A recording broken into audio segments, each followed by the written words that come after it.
ಶ್ರೀ ನುಲಿಯ ಚಂದಯ್ಯ ಕೊರಮಕೊರಚ ಜನಾಂಗದ ಸೇವಾ ಸಂಘದ ವತಿಯಿಂದ ಬೆಂಗಳೂರು ನಗರದ ಕೆಆರ್ ಸರ್ಕಲ್ ಅಲುಮ್ನಿ ಅಸೋಸಿಯೇಟ್ಸ್ ಹಾಲ್ನಲ್ಲಿ ಕರ್ನಾಟಕ ರಾಜ್ಯ ಕೊರಮಕೊರಚ ಜನಾಂಗದ ಆರ್ಥಿಕ, ಸಾಮಾಜಿಕ, ಉದ್ಯೋಗಿಕ ಮತ್ತು ಶೈಕ್ಷಣಿಕ, ರಾಜಕೀಯ ಮೂಲಭೂತ ಸೌಕರ್ಯಗಳ ಸಮಗ್ರ ಮಾಹಿತಿಯ ಸಮೀಕ್ಷೆ 2025 ಜಾತಿ ಗಣತಿಯ ಕಾರ್ಯಾಗಾರದ ಸಭೆಯನ್ನ ಏರ್ಪಡಿಸಲಾಗಿತ್ತು. ಸಂಘದ ಅಧ್ಯಕ್ಷರು HHT ಜಯಣ್ಣ, ಪ್ರಧಾನ ಕಾರ್ಯದರ್ಶಿ ಎನ್ ಹರೀಶ್ ಕುಮಾರ್ ಹಾಗೂ ಸಂಘದ ಸಲಹೆಗಾರರಾದ SD ಅಂಜನ್ ಕುಮಾರ್ ಅವರು ಹಾಗೂ ಸಂಘದ ಗೌರವ ಅಧ್ಯಕ್ಷರಾದ ರಾಮಚಂದ್ರಪ್ಪನವರು, ಮೈಸೂರು ವಿಭಾಗದ ನಳರಾಜ್ರವರು, ಪತ್ರಕರ್ತರಾದ ಮೋಹನ್ ರಾಜ್ ಅವರು, ಸಮುದಾಯದ ಹಾಗೂ ಸಂಘಟನಾ ಕಾರ್ಯದರ್ಶಿ ಸತೀಶ್ ರವರು, ಮಹಿಳಾ ಘಟಕದ ಪಾರ್ವತಿ ಶ್ರೀರಾಮ್ ರವರು, ಸುನಿತಾ ರವರು, ಮಾದೇವ ಮಹದೇವಮ್ಮರವರು, ಮುಖಂಡರಾದ ವಿಷ್ಣುಮೂರ್ತಿ ಮತ್ತು ಮುನಿಸ್ವಾಮಿ ಹಾಗೂ ಬಾಬುರವರು, ಹೀಗೆ 31 ಜಿಲ್ಲೆಯ ಹಲವಾರು ಕೊರಮಕೊರಚ ಕುಲ ಬಾಂಧವರು ಸೇರಿ ಸಮುದಾಯದ ಜಾತಿ ಗಣಗಣತಿಯಲ್ಲಿ ಪ್ರತಿ ಗ್ರಾಮ, ತಾಲೂಕು, ಹೋಬಳಿ, ಜಿಲ್ಲಾ ಮಟ್ಟದಲ್ಲಿ ಜನಗಣತಿದಾರರ ಜೊತೆಯಲ್ಲಿ ಸಂಘಟನೆಯ ಕಾರ್ಯಕರ್ತರು ಸೇರಿ ಗಣತಿದಾರರ ಸಂಪರ್ಕದಲ್ಲಿದ್ದು ಸಮೀಕ್ಷೆಯಲ್ಲಿ ಸರ್ವರು ಭಾಗಿಯಾಗಬೇಕೆನ್ನುವ ವಿಚಾರವನ್ನ ಮಾತನಾಡುತ್ತಾ, ಈ ಸಮುದಾಯ ಬಹಳ ಶೋಷಣೆಗೆ ಒಳಗಾದ ಸಮುದಾಯ, ಆರ್ಥಿಕವಾಗಿ, ಸಾಮಾಜಿಕವಾಗಿ, ಔದ್ಯೋಗಿಕವಾಗಿ, ಇನ್ನು ರಾಜಕೀಯವಾಗಿ ಬೆಳಕಿಗೆ ಬರದ ಸಮುದಾಯ. ಈ ಸಮುದಾಯವನ್ನ ಸರ್ಕಾರ ಗುರುತಿಸಿ ನಿಖರವಾದ ಜನಗಣತಿಯನ್ನು ಮಾಡಿ ತಮಗೆ ದೊರಬೇಕಾದ ಮೀಸಲಾತಿಯನ್ನು ನೀಡಬೇಕೆಂದು ಸರ್ಕಾರಕ್ಕೆ ಒತ್ತಾಯ ಮಾಡಿರುತ್ತಾರೆ. ಮತ್ತು ರಾಜ್ಯದಲ್ಲಿ ಸುಮಾರು 15 ಲಕ್ಷ ಜನಸಂಖ್ಯೆ ಹೊಂದಿರುವ ಕೊರಮಕೊರಚ ಸಮುದಾಯ ರಾಜಕೀಯವಾಗಿ ಬಹಳ ಹಿಂದುಳಿದಿದೆ ಮತ್ತು ಸಾಮಾಜಿಕವಾಗಿ, ಆರ್ಥಿಕವಾಗಿ ಬಹಳ ನಷ್ಟ ಕಷ್ಟಗಳಲ್ಲಿ ಈ ಸಮುದಾಯ ಇದೆ. ಕೊರಮ ಸಮಾಜ ಮತ್ತು ಕೊರಚ ಸಮಾಜ ಎರಡೂ ಕೂಡ ಇವತ್ತಿಗೂ ಗುಡಿಸಲು ವಸತಿ ಇಲ್ಲದೆ ರಸ್ತೆ ಬದಿಗಳಲ್ಲಿ ಟೆಂಟುಗಳಲ್ಲಿ ವಾಸ ಮಾಡುತ್ತಿದ್ದಾರೆ. ಆದ್ದರಿಂದ ನಮ್ಮ ಸಮುದಾಯಕ್ಕೆ ರಾಜಕೀಯ ಮುನ್ನಡೆ ದೊರಕಬೇಕು ಎಂದು ಸರ್ಕಾರಕ್ಕೆ ಒತ್ತಾಯ ಸಂಘಟನೆಯ ಪದಾಧಿಕಾರಿಗಳು ಮತ್ತು ಕಾರ್ಯಕಾರಿ ಸಮಿತಿಯ ಸದಸ್ಯರುಗಳು ಒತ್ತಾಯ ಮಾಡಿರುತ್ತಾರೆ. ಕರ್ನಾಟಕ ರಾಜ್ಯದ ಪರಿಶಿಷ್ಟ ಜಾತಿಗಳು ಒಟ್ಟು 101 ಜಾತಿಗಳಿದ್ದಾವೆ. ಈ 101 ಜಾತಿಗಳಲ್ಲಿ ಕೊರಮಕೊರಚ ಜನಾಂಗವೂ ಒಂದು. ಈ ಕೊರಮಕೊರಚ ಜನಾಂಗ ಅತ್ಯಂತ ಹಿಂದುಳಿದ ಶೋಷಿತ ಜನಾಂಗ. ಸುಪ್ರೀಂ ಕೋರ್ಟ್ 1/8/2024ರಲ್ಲಿ ಒಂದು ತೀರ್ಪಿತ್ತಿದೆ. ಈ ತೀರ್ಪಿನ ಪ್ರಕಾರ ಪರಿಶಿಷ್ಟ ಜಾತಿಯಲ್ಲೂ ಕೂಡ ಒಳ ಮೀಸಲಾತಿಯನ್ನು ನೀಡಬಹುದು ಅಂತಕ್ಕಂಥ ಆದೇಶವನ್ನು ನೀಡಿದೆ. ಈ ಪ್ರಕಾರ ಎಲ್ಲ ರಾಜ್ಯಗಳಿಗೂ ಕೂಡ ಒಳ ಮೀಸಲಾತಿಯನ್ನು ನೀಡುವ ಅಧಿಕಾರವನ್ನು ಎಲ್ಲ ರಾಜ್ಯಗಳು ಪಡೆದುಕೊಂಡಿವೆ. ಈ ಪ್ರಕಾರ ಕರ್ನಾಟಕದಲ್ಲೂ ಕೂಡ ಒಳ ಮೀಸಲಾತಿಯ ವಿಷಯ ಮುಗಿಲಿಗೇರಿದೆ. 1975ರಿಂದಲೂ ಕೂಡ ಪರಿಶಿಷ್ಟ ಜಾತಿಯಲ್ಲಿ ಬಲಾಢ್ಯರು, ಕಡಿಮೆ ಜನಸಂಖ್ಯೆ ಇರ್ತಕ್ಕಂಥವರು, ಹಿಂದುಳಿದವರು, ಮುಂದುವರೆದವರು ಅಂತಕ್ಕಂಥ ಒಳಜಗಳ ಉಂಟಾಗಿ ಅವರಲ್ಲೇ ಮುಸುಕಿನ ಗುದ್ದಾಟ ತಾರಕಕ್ಕೇರಿ ಕೋರ್ಟ್ ಮೆಟ್ಟಿಲೇರಿ ಈ ಜಗಳ ಕೊನೆಗೆ ಸುಪ್ರೀಂ ಕೋರ್ಟಿನಲ್ಲಿ ಅಂತ್ಯವಾಗಿದೆ. ಸುಪ್ರೀಂ ಕೋರ್ಟಿನ ತೀರ್ಪಿನಿಂದ ಎಲ್ಲ ರಾಜ್ಯಗಳವರು ಅವರವರ ರಾಜ್ಯಗಳಲ್ಲಿ ಪರಿಶಿಷ್ಟ ಜಾತಿಯವರಿಗೆ ಒಳ ಮೀಸಲಾತಿ ಕೊಡಬೇಕು ಅನ್ನೋ ನಿರ್ಧಾರ ಕೈಗೊಳ್ತಾ ಇದ್ದಾರೆ. ಕರ್ನಾಟಕದಲ್ಲೂ ಕೂಡ ಎಡಗೈ ಮತ್ತು ಬಲಗೈ ಜಾತಿಯವರು, ಅಂದರೆ ಆದಿದ್ರಾವಿಡ, ಆದಿ ಕರ್ನಾಟಕ ಜಾತಿಯವರು ಬಲಾಢ್ಯರಾಗಿದ್ದು ಅವರು ನಮಗೆ ಹೆಚ್ಚಿನ ಭಾಗವನ್ನು ಮೀಸಲಾತಿಯಲ್ಲಿ ನೀಡಬೇಕು. ಏನು 15% ಅದೀಗ 17%ಆಗಿದೆ. ಅದರಲ್ಲಿ ನಮಗೆ ಹೆಚ್ಚಿನ ಪಾಲನ್ನು ಕೊಡಬೇಕು ಅಂಥೇಳಿ ಅವರು ಹೋರಾಟ ಮಾಡ್ತಾಯಿದ್ದಾರೆ. ಒಳ ಮೀಸಲಾತಿನ ನೀವು ಕೊಡಲೇಬೇಕು ಅಂಥೇಳಿ ಸರ್ಕಾರವನ್ನು ಒತ್ತಾಯ ಮಾಡಿ ಈ ಸರ್ಕಾರದ ಮೇಲೆ ಹೆಚ್ಚು ಒತ್ತಡ ತಂದು ಒಂದು ಸರ್ಕಾರವನ್ನು ಇಕ್ಕಟ್ಟಿಗೆ ಸಿಲುಕಿಸಿದ ಮೇಲೆ ತರಾತುರಿಯಲ್ಲಿ ಕರ್ನಾಟಕ ಸರ್ಕಾರ ನಾಗಮೋಹನ್ ದಾಸ್ ಏಕಸದಸ್ಯ ಆಯೋಗವನ್ನು ಮಾಡಿದೆ. ನಾಗಮೋಹನ್ ದಾಸ್ ಅಂತಕ್ಕಂಥವರು ಗೌರವಾನ್ವಿತ ಉಚ್ಚ ನ್ಯಾಯಾಲಯದ ನ್ಯಾಯಾಧೀಶರಾಗಿದ್ದರು. ಇವರ ಅಧ್ಯಕ್ಷತೆಯಲ್ಲಿ ಒಂದು ಆಯೋಗವನ್ನು ನೇಮಕ ಮಾಡಲಾಗಿದೆ. ಈ ಆಯೋಗದ ಪ್ರಮುಖ ಜವಾಬ್ದಾರಿ ಅಂತ ಹೇಳಿದ್ರೆ ಒಳ ಮೀಸಲಾತಿಯ ವಿಷಯದ ಬಗ್ಗೆ ಕ್ರಮ ತೆಗೆದುಕೊಳ್ಬೇಕು. ಎಲ್ಲ ದತ್ತಾಂಶಗಳನ್ನು ಸಂಗ್ರಹಿಸಿ ವಸ್ತುನಿಷ್ಠ ವಾಸ್ತವಿಕ ದತ್ತಾಂಶದ ಆಧಾರದ ಮೇಲೆ ಒಳ ಮೀಸಲಾತಿಯನ್ನು ನಿರ್ಧರಿಸಬೇಕು. ಮೊದಲು 101 ಜಾತಿಗಳಲ್ಲಿ ಉಪವರ್ಗೀಕರಣ ಮಾಡಬೇಕು. ತದನಂತರ ಒಳ ಮೀಸಲಾತಿ ಕೊಡಬೇಕು. ಯಾವುದನ್ನು ಗಣನೆಗೆ ತೆಗೆದುಕೋಬೇಕು ಅಂತಂದರೆ ಜನಸಂಖ್ಯೆ, ಶಿಕ್ಷಣದ ಮಟ್ಟ ಮತ್ತು ಉದ್ಯೋಗ ಇವುಗಳನ್ನು ಪರಿಗಣನೆ ತೆಗೆದುಕೊಂಡು ನೀವು ಒಳ ಮೀಸಲಾತಿಯನ್ನು ನಿರ್ಧರಿಸಬೇಕು ಅಂಥೇಳಿ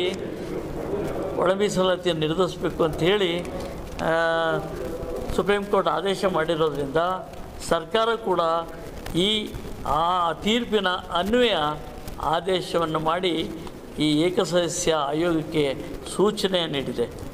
ಏಕಸದಸ್ಯ ಆಯೋಗ ಕಾರ್ಯಾರಂಭ ಮಾಡಿ ಒಳ ಮೀಸಲಾತಿಯನ್ನು 101 ಜಾತಿನಲ್ಲಿ ಇಂಟರ್ಸೆ ಒಳ ಮೀಸಲಾತಿ ನೀಡಬೇಕು ಅನ್ನೋದಾದರೆ ನಾವು ಅವರ ಸಮೀಕ್ಷೆಯನ್ನು ಮಾಡಬೇಕು, ಜಾತಿ ಗಣತಿ ಮಾಡಬೇಕು.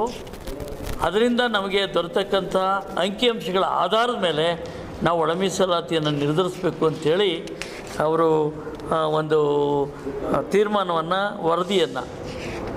ಮಧ್ಯಂತರ ವರದಿಯನ್ನು ಸರ್ಕಾರಕ್ಕೆ ಸಲ್ಲಿಸಿದ ಮೇಲೆ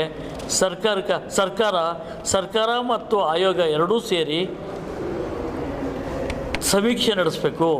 101 ಜಾತಿಗಳ ಜಾತಿ ಸಮೀಕ್ಷೆಯನ್ನು ಮಾಡಬೇಕು. ಅದರಿಂದ ಸಿಗ್ತಕ್ಕಂಥ ಅಂಕಿಅಂಶಗಳ ಮಾಹಿತಿಯ ಆಧಾರದ ಮೇಲೆ ಒಳ ಮೀಸಲಾತಿಯನ್ನು ನಿರ್ಧಾರ ಮಾಡಿ ಅಂತ ಹೇಳಿದ್ದಾರೆ. ಆದ್ದರಿಂದ ಈಗ ನಮ್ಮ ಮುಂದಿರ್ತಕ್ಕಂಥ ಪ್ರಶ್ನೆ ಏನಪ್ಪ ಅಂದರೆ, ನಾವು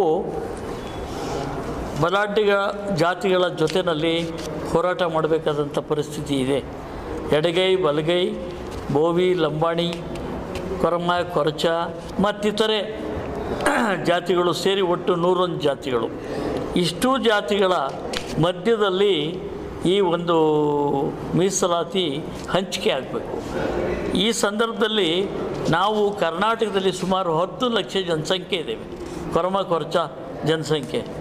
ಆದರೆ ದುರದೃಷ್ಟವಶಾತ್ ಸರಿಯಾದ ರೀತಿಯಲ್ಲಿ ಜಾತಿ ಗಣತಿದಾರರು ಸರಿಯಾದ ರೀತಿಯಲ್ಲಿ ಜಾತಿ ಗಣತಿ ಮಾಡ್ದೇ ಅಥವಾ ಜನಗಣತಿ ಮಾಡದೇ ಇರೋದರಿಂದ ಅಥವಾ ನಮ್ಮ ಮುಗ್ಧ ಜನ ಮಾಹಿತಿಗಳನ್ನು ಸರಿಯಾಗಿ ನೀಡದೇ ಇರೋದರಿಂದ ಕೆಲವೊಮ್ಮೆ ಜಾತಿಗಳನ್ನು ಮರೆಮಾಚಿ ಬೇರೆ ಹೆಸರುಗಳನ್ನು ಹೇಳಿರೋದ್ರಿಂದ ನಮ್ಮ ಜಾತಿಯ ಜನಸಂಖ್ಯೆ ಸರಿಯಾದ ರೀತಿಯಲ್ಲಿ ಇವತ್ತು ಕಂಡು ಬರ್ತಾ ಇಲ್ಲ.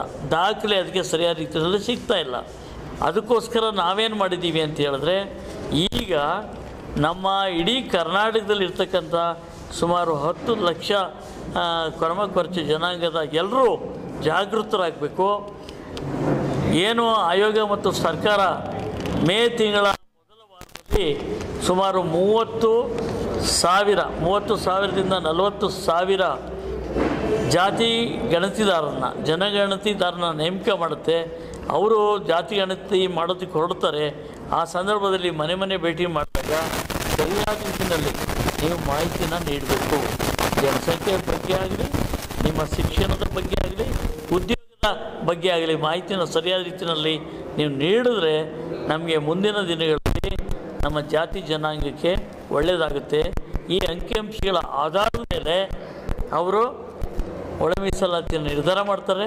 ಒಳ ಮೀಸಲಾತಿಯಲ್ಲಿ ಎಷ್ಟು ಭಾಗ ಕೊರಮ ಕೊರಚ ಜನಾಂಗ ಕೊಡಬೇಕು ಅಂತಕ್ಕಂಥದ್ದನ್ನು ನಿರ್ಧಾರ ಮಾಡೋದಕ್ಕೆ ಸಾಧ್ಯತೆ ಆಗ್ತದೆ. ಹಿಂದೆ ಸದಾಶಿವ ಆಯೋಗ ಮತ್ತು ಮಾಧುಸ್ವಾಮಿ ಕಮಿಟಿಯವರು ಈ ಬಗ್ಗೆ ನಿರ್ಧಾರ ಮಾಡಿದರು. ಸದಾಶಿವ ಆಯೋಗ ವೈಜ್ಞಾನಿಕವಾಗಿ ವಸ್ತುನಿಷ್ಠವಾಗಿ ಮನೆ ಭೇಟಿ ಮಾಡಿ ಜಾತಿ ಜನಗಣತಿ ಮಾಡಲಿಲ್ಲ. ಯಾವುದೋ ಊಹಾಪೋಹ ಅಂಕಿಅಂಶಗಳು, ಯಾವುದೋ ದಾಖಲೆಗಳ ಮಾಹಿತಿಯನ್ನು ಆಧರಿಸಿ ಅವರು ಒಂದು ತೀರ್ಮಾನ ಕೊಟ್ಬಿಟ್ರು. ಈ ಪ್ರಕಾರ ನಮಗೆ ಬೋವಿ, ಲಂಬಾಣಿ, ಕೊರಮ ಕೊರಚ 3% ಕೊಡಬೇಕು. ಮಾದಿಗ ಕಮ್ಯುನಿಟಿಯವರಿಗೆ ಅಂದರೆ ಎಡಗೈನವ್ರಿಗೆ 6% ಕೊಡಬೇಕು. ಹಾಗೆ ಬಲಗೈನವ್ರಿಗೆ 5% ಕೊಡಬೇಕು. ಮತ್ತು ಅಲೆಮಾರಿ, ಅಲೆಮಾರಿಗೆ 1% ಕೊಡಬೇಕು ಅಂತ ಹೇಳಿ ಮಾಡಿದ್ರು. ಅದನ್ನು ಸ್ವಲ್ಪ ಬದಲಾವಣೆ ಮಾಡಿ ಮಾಧುಸ್ವಾಮಿ ಕಮಿಟಿ ಅವರು ಕೂಡ ವರದಿಯನ್ನು ಕೊಟ್ಟಿದ್ದಾರೆ. ಆದರೆ ಇವ್ಯಾವೂ ಕೂಡ ವಸ್ತುನಿಷ್ಠವಾಗಿಲ್ಲ. ಅವುಗಳು ತಳಮಟ್ಟದ ತಳಸ್ಪರ್ಶಿ ಅಧ್ಯಯನ ಮಾಡಿ ಸರಿಯಾದ ಮಾಹಿತಿನ ಕಲೆಕ್ಟ್ ಮಾಡಿಲ್ಲ. ಈ ರೀತಿ ಮಾಡಿಲ್ಲದೇ ಇರೋದ್ರಿಂದ ನಮ್ಮ ಸಣ್ಣ ಸಣ್ಣ ಸಮುದಾಯಗಳಿಗೆ ತೊಂದರೆ ಆಗ್ತಾಯಿದೆ. ದೊಡ್ಡ ದೊಡ್ಡ ಜಾತಿಯವರು ದೊಡ್ಡ ದೊಡ್ಡ ಮೀನುಗಳಾಗಿ ಸಣ್ಣ ಮೀನುಗಳನ್ನು ನುಂಗುವಂಥ ಪ್ರಸಂಗ ಬಂದಿದೆ. ಅದಕ್ಕೆ ನಾವು ಈಗ ನಮ್ಮ ಜನನ ಏನು ಮಾಡ್ತಾಯಿದ್ದೀವಿ ಅಂದರೆ ಜಾಗೃತಗೊಳಿಸ್ತಾ ಇದ್ದೀವಿ. ನಮ್ಮ ಹಂತದಲ್ಲೇ ಒಂದು ಜನಗಣತಿನ ಮಾಡ್ಕೋಬೇಕು, ಮಾಹಿತಿನ ಕಲೆ ಹಾಕಬೇಕು, ದಾಖಲೆ ಇಟ್ಕೋಬೇಕು. ಮತ್ತು ಸರ್ಕಾರದವರು ಜಾತಿ ಗಣತಿ ಮಾಡುವಾಗ ಈ ಮಾಹಿತಿಯನ್ನು ತೋರಿಸಿ ತಾಳೆ ನೋಡಿ ಸಮೇತ ಸರಿಯಾಗಿದೆ, ನಮ್ಮ ಮಾಹಿತಿ ಕರೆಕ್ಟಾಗಿದೆ, ನಮ್ಮಲ್ಲಿ ಇಷ್ಟು ಜನ ಇದ್ದೀವಿ, ನಮ್ಮ ಇಷ್ಟು ಮಕ್ಕಳಿವಿ, ಇಷ್ಟು ಜನ ವಿದ್ಯಾವಂತರಿದ್ದಾರೆ, ಅವಿದ್ಯಾವಂತರಿದ್ದಾರೆ, ನಮಗೆ ಈ ರೀತಿಯ ಮೂಲಭೂತ ಸೌಕರ್ಯಗಳಿದ್ದಾವೆ, ಮನೆ ಇದೆ, ಮನೆ ಇಲ್ಲ, ನಿವೇಶನಗಳಿದ್ದಾವೆ ಇಲ್ಲ ಅನ್ನೋದ್ರ ಎಲ್ಲವನ್ನೂ ಕೂಡ ಅವರಿಗೆ ಕೂಲಂಕುಷವಾಗಿ ಮಾಹಿತಿ ಕೊಟ್ಟು ಕರಾರುವಾಕ್ಯವಾದ ಜಾತಿ ಗಣತಿ ಮಾಡೋದಕ್ಕೆ ನಾವು ಅವರಿಗೆ ಸಹಕರಿಸಿದ್ರೆ ನಮಗೆ ಒಳ್ಳೆಯ ಮಾಹಿತಿ ಸಿಗುತ್ತೆ.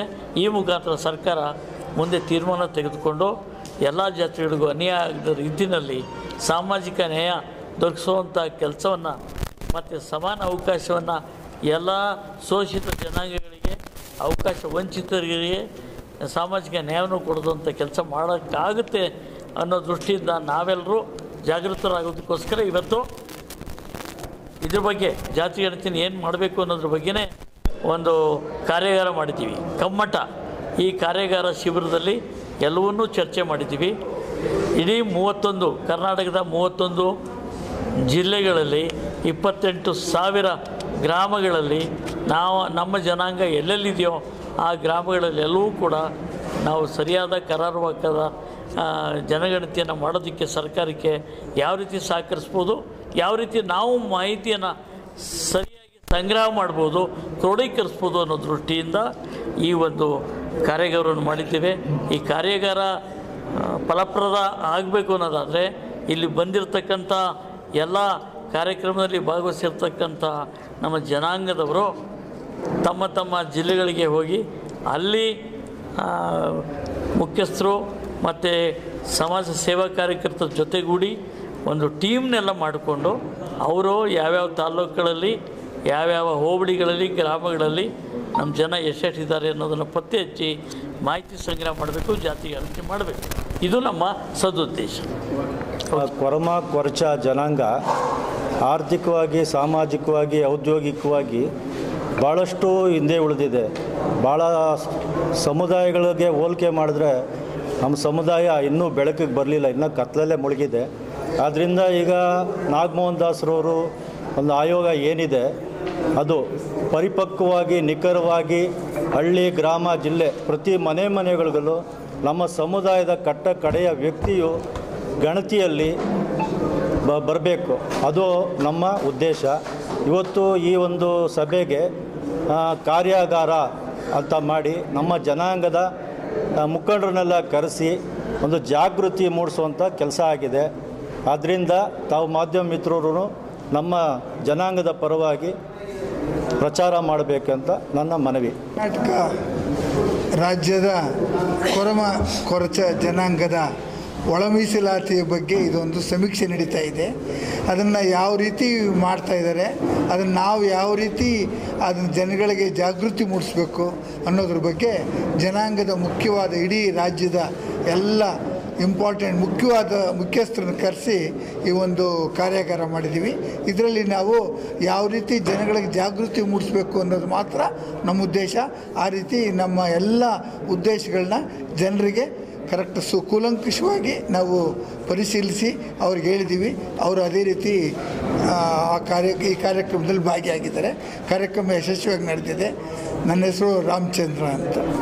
ಜಾತಿ ಜನಗಣತಿ ಸ್ಟಾರ್ಟ್ ಮಾಡ್ತಾ ಇದ್ದಾರೆ.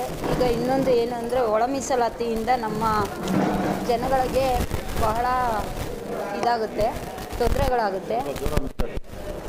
ತೊಂದರೆಗಳಾಗುತ್ತೆ. ಅದರಿಂದ ಇದರಲ್ಲಿ ನಮ್ಮ ಆದಷ್ಟು ಜನಗಳು ಮುಂದೆ ಬಂದು ಈ ಜನಗಣತಿಯಲ್ಲಿ ಪಾಲ್ಗೊಂಡು ನಮ್ಮ ಮೀಸಲಾತಿನ ಎಚ್ಚೆತ್ಕೊಂಡು ನಮಗೆ ಒಳ್ಳೆ ಇದರಲ್ಲಿ ದಕ್ಕಿಸ್ಕೋಬೇಕು ಅಂತ ಅಂದ್ಬಿಟ್ಟು ಈ ಮೂಲಕ ಕೇಳ್ಕೊತಾ ಇದ್ದೀನಿ. ಇನ್ನೊಂದು, ನಮ್ಮ ಜನ ಹಿಂದುಳಿದಿರೋದ್ರಿಂದ ಇಲ್ಲಿ ಯಾವುದೇ ಆದ MLA ಕೌನ್ಸಿಲರು ಯಾವುದು ಪೋಸ್ಟ್ ಅನ್ನೋದು ನಮ್ಮ ಜನಗಣತಿಲಿಲ್ಲ, ನಮ್ಮ ಜಾತಿಯವ್ರಿಗಿಲ್ಲ. ಅದರಿಂದ ನಮ್ಮ ಜಾತಿ ಜನಗಳೆಲ್ಲ ಮುಂದೆ ಬಂದು ಈ ಒಂದು ಸಮೀಕ್ಷೆಯಲ್ಲಿ ಪಾಲ್ಗೊಂಡು ಅವರು ಮುಂದೆ ಬರಬೇಕು ಅಂತ ಈ ಮೂಲಕ ನಾನು ಕೇಳ್ಕೊತಾ ಇದ್ದೀನಿ.